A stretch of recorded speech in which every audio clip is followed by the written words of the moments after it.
Sem mama, ki sem javno spregovorila proti sojenju Lindsay Clancy in pojavu, da ženske množično podpirajo to. Resnično nisem mogla verjeti, da je to res, ko sem to gledala. Poslušajte tole. Moj novi postopek preverjanja, če želim hoditi z moškim, je, da bom na prvem zmenku vedno vprašala, ali misliš, da bi morala Lindsay Clancy iti v zapor za to, kar je naredila. In če ta moški reče da, bom ostala in takoj odšla. Ne morem preživeti preostanka svojega življenja z nekom, ki misli, da je ta ženska kriva in si zasluži zapor. Glej, osebno nisem prepričana, da bi morala ta ženska iti v zapor. Morda mora biti v psihiatrični bolnišnici do konca življenja. Naj tega ne poenostavljam. Večina teh žensk ne hodi naokoli in ne pravi, da je v redu ubijati otroke. Nismo neumne.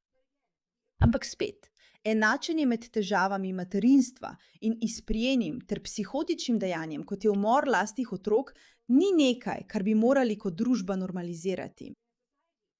Pika, konec.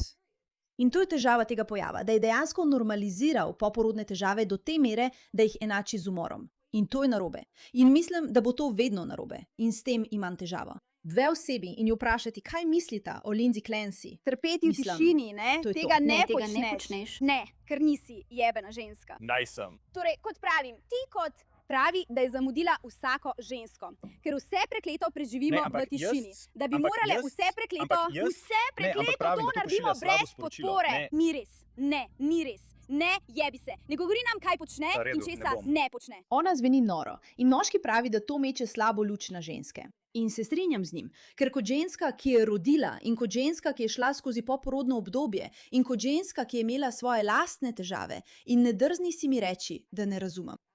Razumem, tudi jaz sem imela svoje težave. Slabo je, da moramo uporabiti primer, ko je nekdo ubil svoje 3 otroke kot dokaz, koliko je treba ženske braniti.